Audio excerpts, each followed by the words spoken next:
안녕하십니까. 우리나라 불교 교학의 중심이지요. 대방광불 화엄경, 달리 화엄경이다 이렇게 표현을 하지요. 1회차 서일보입니다. 자, 오늘은 화엄경이란 과연 무엇인가에 대해서 살펴보는데요. 자, 부처님께서 처음에 화엄경을 깨달았다라고 하셨어요. 사선삼통에. 화엄경을 깨달았는데 그것에 대해서 설을 하려고 하다 보니까 그 뜻을 아는 사람이 없었다라고 해서 이것을 과연 설을 할까 말까 망설이다가 나중에 제석천이 중생들은 탐욕심이 있기 때문에 이러한 경전의 뜻을 알아듣기가 힘이 들어서 부처님께서 깨우친 진리를 안 펴신다라고 하니까 중생들이 근기가 각각 다 다르지 않겠습니까? 예를 들어서 지금은 못 알아듣는다라고 하더라도 시간이 지나면 알아들을 수 있는 근기의 중생들이 형성이 될 것이고, 또한 지금은 비록 부족하다라고 하지만 어느 정도 그러한 것을 펼쳐놔야 나중에 깨달음을 얻을 수 있는 그런 중생들이 생겨나지 않겠습니까? 그러니까 제발 펴주십시오. 그랬죠. 부처님이 깨달음을 얻어서 2번이나 사실은 10번을 하시려고 했죠. 왜냐하면 내가 깨달은 이 깨달음에 대해서 알아들을 사람이 하나도 없다. 그러면 무용지물이 아니냐. 차라리 내가 덮어놓고 말아야 되겠다라고 하는 생각을 2차례나 했었다라고 해요. 그런데 범천 제석천이 그러한 부탁을 해가지고 결국 부처님이 펴는데, 가장 그러면 알아듣기 쉽게 펴려고 하면 어떠한 방법으로 이게 펼쳐야 되겠는가 하고 생각한 끝에 바로 우리 중생들은 공하고 연기한다라고 하면 잘 못 알아듣는데, 있다, 눈에 보이고 귀에 들리는 있다만 믿고 있는 것들이 중생들이 하근기 중생들이기 때문에 그러면 있다라는 관점에서 펼쳐나가야 되겠구나 해가지고 펼쳐나간 게 아함이란 말이죠. 있다라고 해서 펼쳐나가다 보니까 그럼 있다, 선인선과 악인악과다. 그럼 노력을 하면 선한 원인을 만들면 선한 결과를 하고 악한 원인을 만들면 악한 결과를 얻는 거다. 그러면 중생들이 볼 때는 저 사람은 선한 원인을 만들었는데 악한 결과를 받는 경우가 있는 것도 같고, 아무리 노력을 해도 노력한 만큼의 대가가 오지 않는 그런 사람들도 있지 않느냐. 자기 주변에도 보면 대충대충 하고 어떤 순간에 포착해서 기회를 얻어서 이루어서 성공한 사람 많지, 노력하는 사람이 노력한 대가가 이루어지는 경우가 흔하지 않지 않느냐라고 했더니 부처님이 아니다. 그건 네가 몰라서 그렇지. 다 원인에 의한 결과가 온다. 다 우리가 어떤 고통을 받으려면 고통받을 만한 원인에 의해서 고통의 결과를 받는 것이고, 우리가 행복한 데에는 행복한 데 대한 원인을 만들기 때문에 바로 행복을 받는 것이다. 그는 네가 그것에 대해서 제대로 인과에 대해서 잘 몰라서 그러는 것이다. 그래서 세상은 모두 일여평등하다라고 하는 방등경을 설했어요. 일여평등하다라고 하니까 전부 다 서로 공덕을 짓겠다라고 해서 뭐 바닷속에 뛰어들기도 하고 산 위에 가서 독수리밥이 되기도 하고, 그러니까 세상의 모든 것은 일여평등하다 하지만 본래는 공한 것이다. 공한 이치를 알아서 그런 이치를 알아야지 그냥 무조건 자기 어떤 눈에 보이는 여건으로 해서 되겠느냐 해서 세상은 모두 공하다는 반야경을 설했어요. 그러니까 공하다 하니까 다 공한데 뭐하러 노력하느냐, 다 부질없는데 라고 하는 어떤 염착심에 빠지니까 이건 아니다. 우리가 살아서 있는 동안 있는 것이고 결국은 공에서 공으로 돌아가지만 있는 것도 있지 않느냐. 그러니까 있을 때 있는 것으로 최선을 다하고 거기에 집착심을 갖지 말고 탐진치를 내지 말라는 것이지 부질없다는 것이 아니다 라고 해서 핀 것이 결국 법화경 아니에요. 그래서 다 필요하다 해서 결국은 성문년과 고살의 삼승이 결국 하나로 돌아가는 이치로 핀 거 아니에요. 다 필요한 것이다. 제법 실상이다 하는 이야기죠.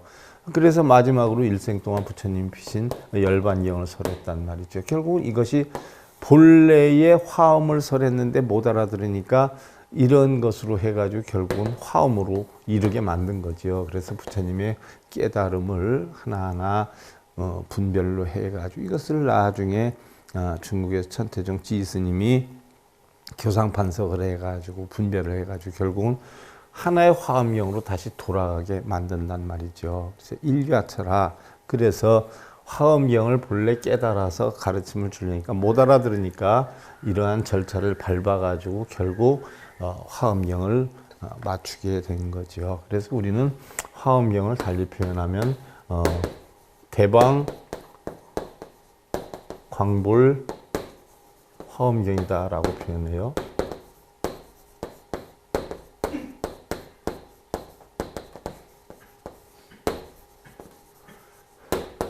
자, 대방광볼 화엄경이라 이렇게 표현을 한단 말이죠. 이거를 줄여서 우리가 바로 화엄경이다 이렇게 표현을 해요. 그러면 달마대사께서도 이 대방광볼 화엄경에 대해서도 여러 가지로 해설을 표현을 해놨고요. 또 우리나라의 경호 큰 스님도 저 오대산 월정사 뭐 또 저 남쪽에서 예를 들어서 뭐 범우산 이런 데서 화엄경 강좌를 할 때에도 나름대로 다 피력을 해 놓으셨단 말이죠. 그런데 전체적으로 보면 화엄경이다라고 하는 이치를 여러분들이 알고 보면 자 크다 하는 얘기 크다. 자 크다라고 하니까 여러분들 뭐 큰 것만을 생각하는 경우가 굉장히 많아요. 굉장히 크다 하는 요체를 생각하는 게 굉장히 많은데 사실은 이 대다라고 하는 것은 굉장히 뭐 마하에 해당이 돼요. 자 우리가 반야바람 일다심경이 총 268글자인데 마하자를 넣으면서 270자가 됐다라고 했어요. 그러면 결국은 마하자를 넣어서 268에서 270자가 됐는데 마하라고 하는 뜻이 크다라고 표현을 한단 말이죠. 크다. 그럼 마하의 이 크다라고 하는 것은 큰 것만을 얘기하는 게 아니에요. 한없이 크기도 하고 한없이 작기도 한 이런 것을 마하다라고 표현을 해요. 제가 반야심경 할 때도 말씀을 드렸지만 불란서에서 마하콩코드라는 비행기를 만들어 놓고 비행기가 뭐 우리는 지금 쭉 이렇게 이동하면서 이륙을 하는데 우주선처럼 수직 이륙을 하고 수직 착륙을 하는 그런 비행기를 만들어 놓고 이 비행기를 어떻게 이름을 붙이면 좋을까 하다 전 세계에서 여기에 가장 합당한 용어를 한번 찾아 쓰자라고 해가지고 찾은 게 마하다라고 했어요. 그래서 마하 콩코드다 이렇게 했는데 마하다라고 하는 것은 한없이 크기도 하고 한없이 작기도 해요. 달리 표현하면 우리의 마음을 나타내기도 해요. 세상에 가장 빠른 것이 뭐예요? 빛이 일주에 똑딱하면 지구를 7바퀴 반을 돈다라고 해요. 근데 빠르기로 따져보면 우리 마음이 그보다 더 빠르다는 거예요. 그래서 마음처럼 빠른 게 없고 마음처럼 늦는 게 또 없다라고 하는 거지요. 크다라고 하면 마음처럼 큰 것이 없고 마음처럼 작은 것이 없다라고 해요. 그래서 바로 여기에서 얘기하는 대다 하는 것은 마하를 뜻하는 거예요. 그러니까 한없이 크기도 하고 한없이 작기도 한 뜻을 같이 포함을 하고 있어요. 그 다음에 방이다 하는 것은 모나지 않다는 이야기거든요. 모나지 않다. 우리가 이들 뭐 얘기할 때 방편 할 때도 방자를 써요. 방편도 결국 모나지 않은 걸 얘기를 해요. 왜? 한 가지로 정해 있는 것이 아니라 중생들의 근기에 따라서 부처님의 깨달음을 가르치기 위한 방편이다라고 하는 것은 그 중생의 근기에 따르는 방법을 얘기해요. 그러니까 딱 정해져 있는 게 아니에요. 이 방자는 정해져 있는 걸 이야기하는 게 아니에요. 예를 들어서 유도 아니고 무도 아니고 부처도 아니고 중생도 아니에요. 있는 것도 아니고 없는 것도 아니에요. 바로 이러한 이치를 모나지 않다라고 표현한 게 방이에요. 일여평등하다라고 해서 방등경을 설한 거 아니에요. 바로 그 방에서도 얘기했지만 일여평등해요. 어떻게 일여평등하냐. 똑같은 수준에서 일여평등한 게 아니라 각자 근기에 가장 알맞는 거. 이 일여평등을 뜻해요. 모나지 않아요. 모나지 않다라고 하는 것은 우리가 선에서 얘기할 때 뭐 쌍차쌍조 또는 진공묘 이렇게 표현을 하지 않아요. 그래서 바로 유와 무가 같이 존재를 하는데 유무가 동시에 어떻게 돼요? 공이 되기도 하고 필요에 따라서는 드러내놓기도 한단 말이죠. 쌍차쌍조를 드러내기도 하죠. 그래서 모나지 않다는 이야기예요. 그래서 방이에요. 또한 광이다는 넓다 하는 거예요. 넓다. 넓은 것만 얘기하는 거 아니에요. 좁은 것 또 사실은 우리가 넓게 볼 수가 있고 넓은 것도 좁게 볼 수가 있어요. 무슨 표현이냐? 예를 들어서 산도 우리가 볼 때는 굉장히 크다라고 해요. 산도. 그런데 그걸 어디에 비유하느냐에 따라서 어떻게 돼요? 바위에 비유하면 크다라고 볼 수 있어요. 그래서 크다라는 말이 맞는데 달의 크기의 산을 비유하면 어떻게 돼요? 작은 게 되는 거예요. 그래서 굉장히 광은 광활하다, 넓다로 표현하지만 넓은 것도 좁은 게 될 수가 있고 좁은 것도 넓은 게 될 수가 있어요. 그래서 세상의 모든 넓고 좁은 걸 다 표현하고 있어요. 광. 그럼 대방광이다. 막 크다, 작다, 방, 모나지 않다, 광, 넓다, 깊다. 이런 뭐예요? 바로 부처님의 대방광불. 이러한 부처님의 화엄. 꽃화자예요. 꽃화자. 어떻게 돼요? 꽃으로 장엄이 됐어요. 무슨 꽃으로? 법꽃으로. 우리가 법화경 하면 묘법연화경이지 않아요? 묘법연화경. 묘한 법으로 연화, 꽃을 이룬 거예요. 성부를 뜻하는 것이죠. 그게 법화경 아니에요? 바로 화, 꽃으로 장엄됐어요. 진리로 장엄이 되어 있다. 장엄이 되어 있어요. 장엄이 되어 있는 말씀. 부처님의 말씀. 그러니까 크기도 하고 적기도 하고 또 방, 모나지 않고 두루두루 광, 넓기도 하고 좁기도 하고 한 이게 쉽게 얘기하면 대방광을 달리 하나로 표현하면 뭐예요? 마음에 비유할 수가 있어요. 달리 표현하면 뭐예요? 연기의 이치에 표현할 수가 있어요. 이러한 마음을 부처님이 꽃을 이루었어요. 진리의 꽃을 피운 그런 경전이다. 이게 대방광불 화엄경이에요. 달리 표현하면 화엄경이다라고 하는 것은 진리의 꽃으로 장엄이 된 부처님의 말씀이다. 그러니까 대방광불 화엄경이다라고 하는 것은 세상의 모든 이치가 다 담겨 있는 그런 아름다운 부처님의 진리의 말씀이다. 이렇게 우리는 달리 표현할 수가 있어요. 자, 화엄경이라 하는 것을 보면 일반적으로 우리가 본명은 대방광불 화엄경이다라고 표현을 해요. 또 일반적으로 우리가 화엄경이다라고 하는데 바로 화엄종의 근본이 되는 경전이에요. 우리나라 불교 교학의 중심이 되는 경전이에요. 선학의 중심이 되는 게 아니에요. 교학의 중심이 돼요.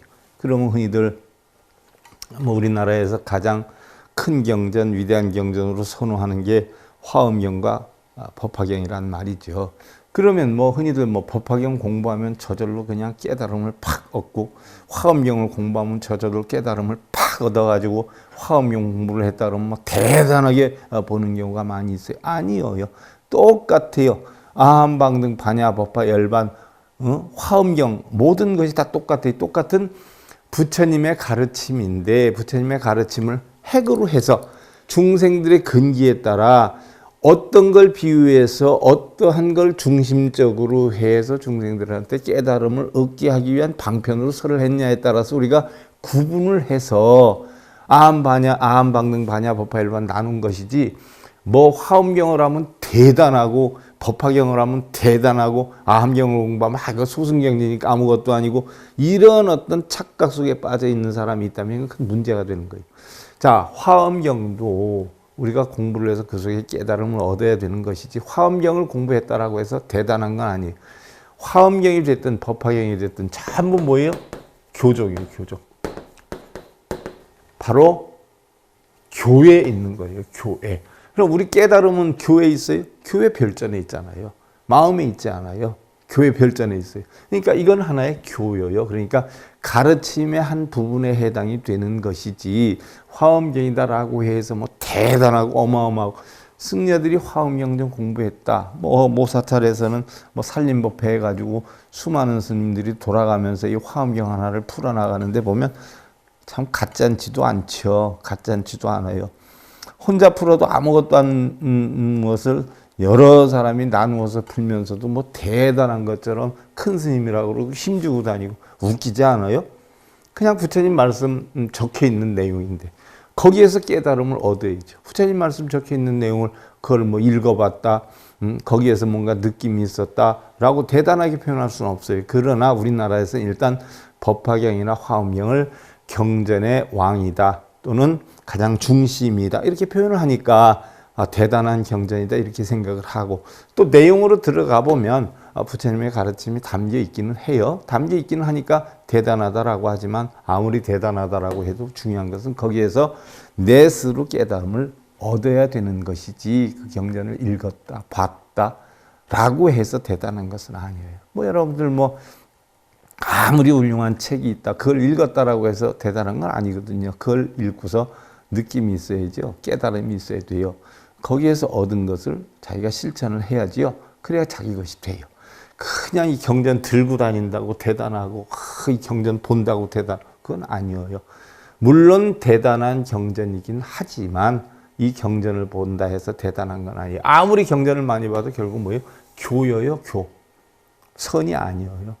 깨달음을 얻는 하나의 길이요, 신호등이요, 등대에 지나지 않지. 이걸 본다고 해서 저절로 깨달음의 길로 가는 것은 아니다 한 걸 참고로 알고요. 자, 현재 한역본으로는요, 우리 화엄경에 보면 세 가지가 있죠. 어떻게 세 가지가 있어요? 80화엄경이 있어요. 또 60화엄이 있어요. 또 40화엄이 있어요. 화엄경이다라고 하면 우리는 이 세 가지로 구분을 해요. 그래서 현재 한역본으로 보면 불타발타라가 번역한 60화엄이 있죠. 60화엄의 예를 하나 들어보면, 의상대사가 중국으로 들어가서 중국에 가서 공부를 해가지고 결국은 신라로 돌아와가지고 남긴 게 화엄일승법계도 아니에요.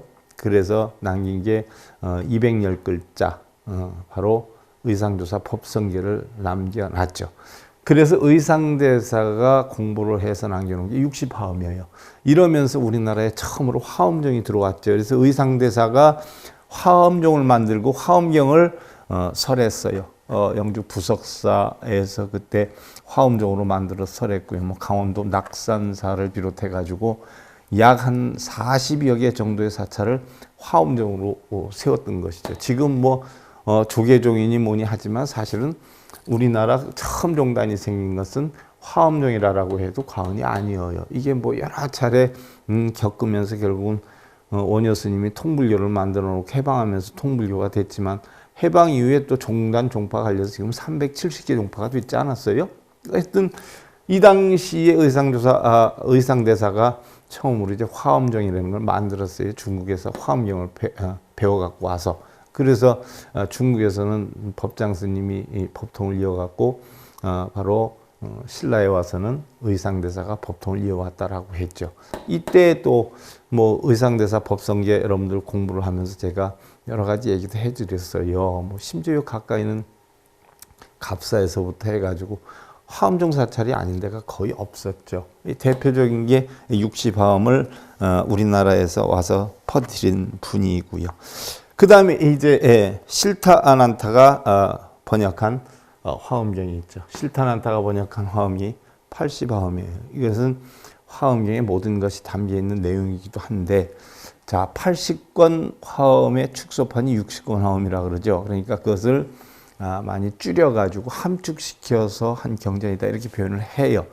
그리고 80화엄을 줄여서 60화엄이다라고 하고, 그 다음에 40화엄이 있는데, 40화엄은 바로 반야가 번역한, 반야 삼장이 번역한 40권 화엄인데, 이 세 가지가 다 우리나라에서는 널리 유통이 되었어요.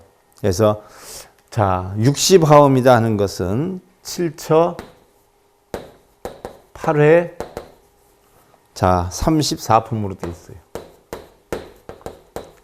그 다음에 80권 화엄은 7처 9회 39품으로 되어 있어요. 무슨 얘기냐? 7장소에서 9차례에 걸쳐서 39가지 품을 설했다는 이야기예요. 60화엄은 7곳에서 8차례에 걸쳐서 34품을 설했다는 거예요. 이게 어떻게 다른가 설명드릴 거예요. 이 내용에는 큰 차이가 없어요. 없는데 40권 화엄은 차이가 있어요. 60권 화엄이나 80권 화엄의 마지막 장이 입법개품이에요. 대방광불 화엄경 입법개품. 이것은 화엄경의 완역본이 아니죠. 입법개품 40화엄은 자, 이 세 가지가 있는데 바로 세 가지 가운데 우리나라에 제일 많이 나와 있는 게 60화엄이 제일 많이 나와 있어요. 뭐 의상대사가 60화엄을 공부해서 표현했기 때문에 60화엄을 가장 많이 선호하고 있고 알려지고 있고 그래요. 80화엄은 조금 60화엄보다 내용이 많죠. 20권이나 더 많으니까 조금 폭이 넓어요. 축소가 덜 된 내용이. 그래서 자, 우리나라에서 가장 널리 퍼진 60화엄이 7처 8회 34품이다라고 하는데 그러면 60화엄이 어떻게 해서 60화엄이 설해졌느냐 하는 것을 살펴보면 자, 부처님이 7군데서 8차례에 걸쳐서 설을 했다라고 했어요. 그러면 제일 먼저 60화엄은 어디서 설했냐? 부처님이 정멸도량을 했어요.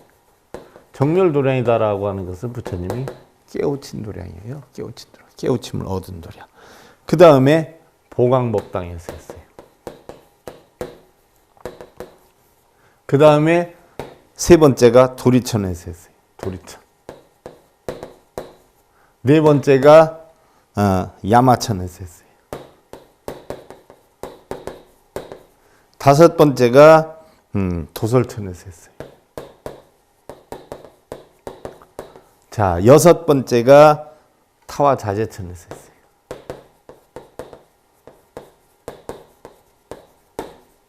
일곱 번째가 자, 보광법당에서 했어요.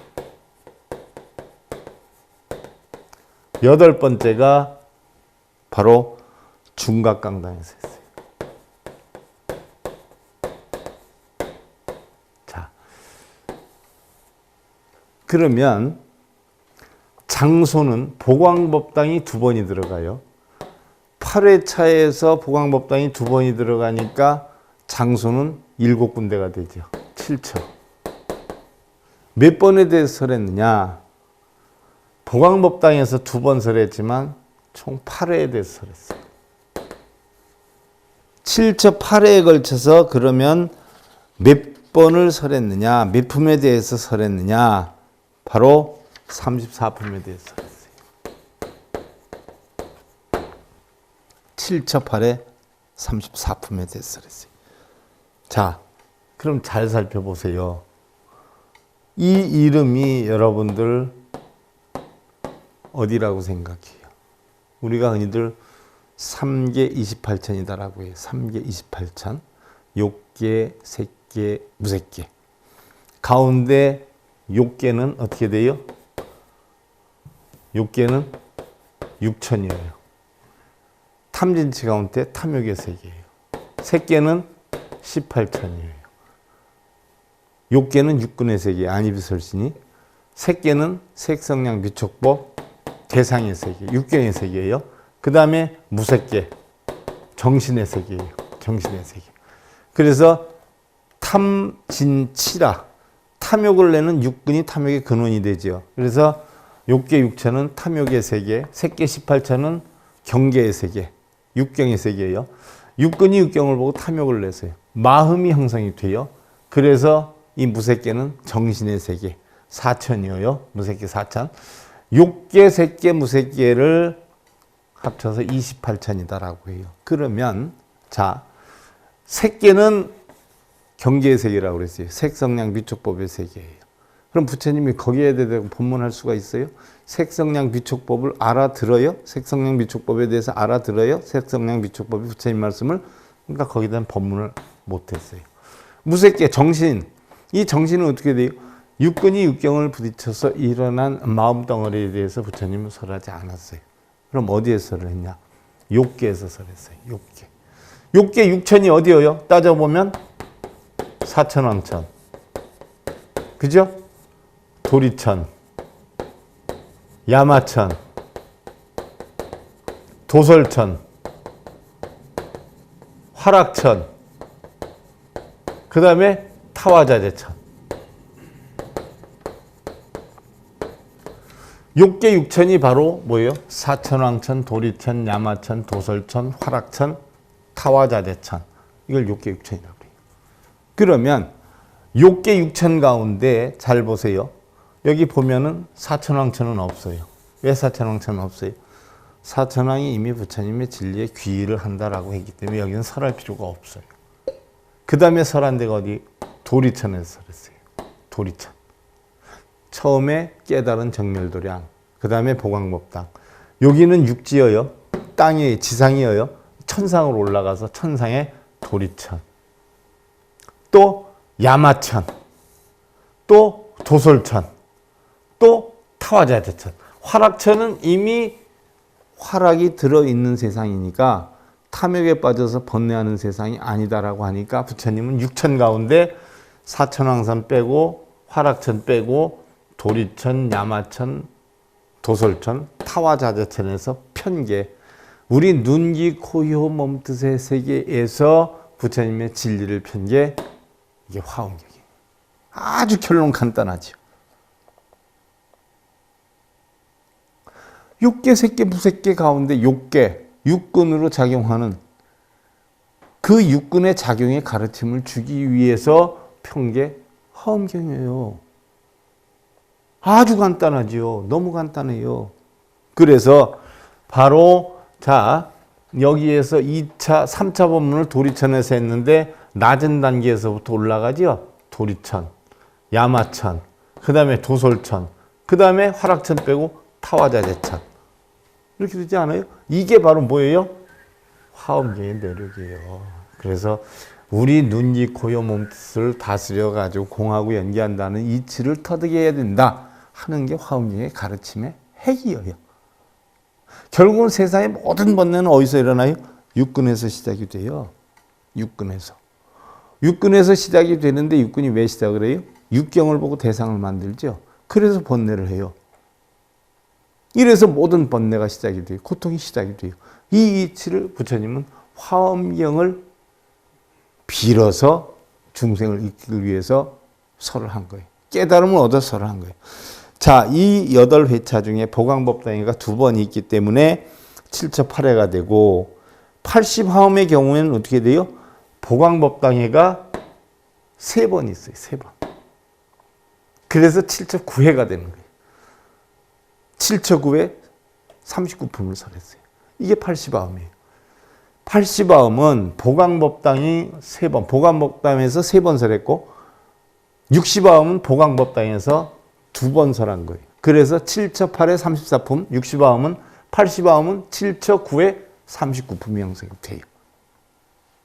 바로 5품을 더 설한 거죠. 한 보광법당에서. 자, 그걸 참고로 알고 자, 그 내용을 보면 정멸도량회에서는 자, 정멸도량회 제1자 법문하신 정멸도량회에서는 서가모니 부처님이 마가다국의 보리수나무 아래서 이제 막 대각을 이루고 묵묵히 앉아 광치를 바라고 있었다. 깨달음 얻은 데 대해서 막 환희심을 느끼고 있었어요. 이때에 많은 보살들이 있어서 한 사람씩 일어나 부처님의 덕을 찬양을 한다. 이때 서가모니는 이 경의 교주인 비로자나불과 일체가 되어 있다라고 했어요. 자, 부처님이 처음 깨달음을 얻었을 때 누가 있었겠어요? 주변에. 하지만 법문을 설했을 때는 바로 그와 같은 상황에서 불자들한테 법문을 설하니까 그때 와 있었던 거죠. 바로 깨달았던 도량에서 설을 했다. 바로 보리수나무 있는 부근에서 설을 했다.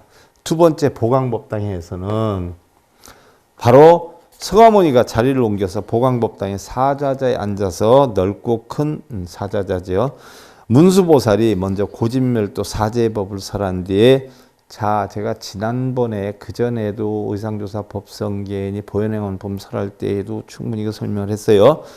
자, 제일 처음에 부처님이 만들어 놓은 게 비로자나불과 일체가 되었다라고 했어요. 일체가. 그 다음이 문수보살에게 바로 뭐예요? 사성제 8정도의 법을 설한 뒤에 10명의 보살들이 각각 10신의 심오한 진리를 설한다라고 했어요. 그래서 바로 처음에 정멸도량에서 비로자나 부처와 하나가 되고 부처님의 진리는 비로자나와 불화시키는 거예요. 법신불시키는 거, 이완시키는 거예요. 보광법당에서는 바로 문수보살에게 사성제 8정도를 설하게 하고 이때 십신을 강의를 해요. 그 다음에 도리천에서부터는 설법장소가 천상으로 올라가요. 도리천에서부터는 6개 6천 가운데 4천왕천 도리천 이렇게 해서 올라가요. 도리천에서는 바로 10주의 법을 설하고 10주. 야마천궁에서는 바로 십신 10가지 부처님 진리를 믿어야 하는 방법 이유, 10가지로 내 것으로 만들어야 하는 방법 이유, 야마천궁에서는 10행을 설하죠. 내 것으로 만들기 위해서 어떤 행을 해야 되느냐? 부처님 진리를 10행을 해요. 도솔천궁에서는 바로 10회양을 해요. 10회양. 그 다음에 타화자재천궁에서는 바로 10지를 설해요. 10지. 그 다음에 제6회차 바로 10지는 별도로 10지품을 만들어 놨죠. 별도로. 그래서 화엄경 가운데 사실은 제일 중요한 부분이 10지품이에요. 10지품. 또 지장보살, 보현보살 이런 보살들이 전부 10지보살이라고 했어요. 10지품이고 화엄경 중에서 가장 중요한 부분이고 별도로 10지경을 만들어 놓고 옛날에 화엄경과 10지경은요. 고려 및 조선시대 승과를 볼 때 교종선 시험 과목으로 채택된 중요한 경전이기도 하다라고 했어요. 자, 이 10지품에서는 바로 보살의 수행 단계를 10가지로 나눠 설하고 있어요. 10지 바로 보살의 수행 단계. 물론 이것도 다 10가지 설을 하고 있어요. 자, 이 10가지로 하고 있는데 바로 어떤 것들이 있느냐. 여러분들하고 그 전에 공부를 했어요. 이런 단계적으로 안 하고. 첫째는 환희지, 이구지, 명지, 염지, 난승지, 현전지, 원행지, 8번째 부동지, 9번째 선해지, 10번째 법운지 해서 10지품에 대해서 별도로 설을 해놨어요. 이게 지금 우리가 성철 스님 100일법문에서도 오매일여 시간에 배우고 있고 사증득활 시간에도 배우고 있어요. 10지보살. 또 이런 10지의 수행 단계를 하고 그 다음에 이 10지품은 자기 자신의 깨달음을 위해서 노력할 뿐 아니라 다른 사람들도 깨달음으로 향하게 한다는 이타행의 수행을 적극적으로 강조하고 있는 품이기도 하고요. 바로 이 10지는 지와자비가 완성됨에 따라 나타나는 열애성의 흥기와 성기의 외적인 표현이며 그에 관한 이론적 체계화로 평가되고 있고요. 그 다음이 7번째 보광법당은 다시 지상으로 내려왔어요. 내려와서 지금까지 설법을 다시 요약을 해요. 그 다음에 중각중당에서는 입법 제품이에요. 입법 제품. 그러니까 40아음에 해당이 되는 그런 부분에 대해서 선제동자를 드러내가지고 53 선지식을 찾아서 도를 구하는 과정을 적어서 정진이 곧 불교임을 강조를 하고 있지요.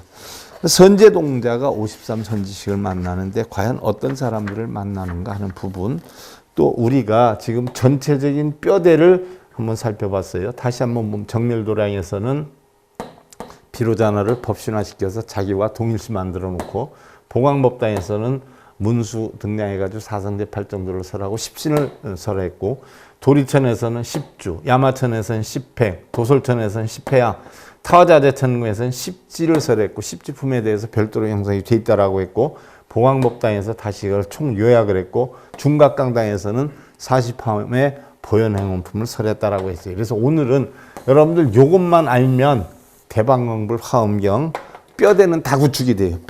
뼈대라고 하는 것은 뭐 우리나라 생긴 거 태백산맥 이쪽은 등뼈라고 하잖아요. 그래서 거기서 갈라 나와서 태백산맥 중심으로 해가지고 동서와 남북이 다 갈리게 되지 않아요. 그런 뼈대.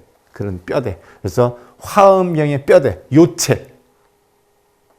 요거는 머릿속에 넣어가야 돼요. 물론 다음 시간에 여기에 대해서 구체적인 설명을 다시 또 펼쳐나가겠지만 오늘은 이 뼈대에 대해서만 확실히 아시면 돼요. 그래서 대방광불 화엄경의 뜻이 무언가 하는 부분, 대방광불 화엄경이 무언가 하는 부분, 그리고 바로 화엄경의 이 뼈대 어디에서 부처님이 설했는가 하는 거예요. 그래서 부처님은 육경의 대상 색성량비축법을 내 마음대로 할 수 없어서 거기 법문 안 했어요. 그러니까 우리 불자들한테 그건 내 마음대로 해달라고 빌거나 기도하거나 하지 말라고 그랬어요. 남편 잘 되게 해달라, 새끼를 잘 되게 해달라, 산이 변하게 해달라, 꽃이 피게 해달라 이런 거 하지 말라고 그랬어요. 그래서 거기 설 안 했어요. 결국 내 눈, 귀, 코, 몸, 뜻을 다스리는 법에 대해서만 설을 했어요. 그래서 부처님 법은 바로 욕계 육천이라는 게 안이비설신을 대상으로 탐진치를 내는 데 대해서 수행하는 방법에 가르친 게 바로 화엄경이다. 냉정히 보면 다 공한 것이요. 있다라고 하는 건 연기에 의해서 인연에 의해서 잠깐 있는 것이지 본래는 다 공한 것이라는 요체가 이 속에 다 담겨 있다. 이게 화엄경의 요체다 하는 거 여러분 참고적으로 아시고요. 굉장히 중요한 부분이에요. 굉장히 중요한 부분. 요것만 알면 여러분 화엄경 다 아는 것과 똑같아. 80권으로 돼 있지만 제가 여러분들 80화음을 설해 드리려고 하거든요.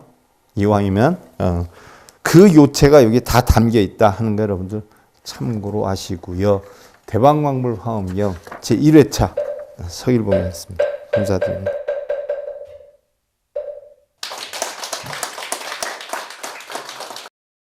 행복으로 가는 징검다리에 서길봉 스님이 여러분들을 초대합니다. SIB 불교교육대학에서는 더 듣다, 생활 속의 천수경, 달마대사 성관법, 현대생활 불교 법요지, 불교학개론, 성찰스님 백일 법문 등을 비롯한 다른 불법, 다른 진리, 서길봉 스님의 SIB 불교교육대학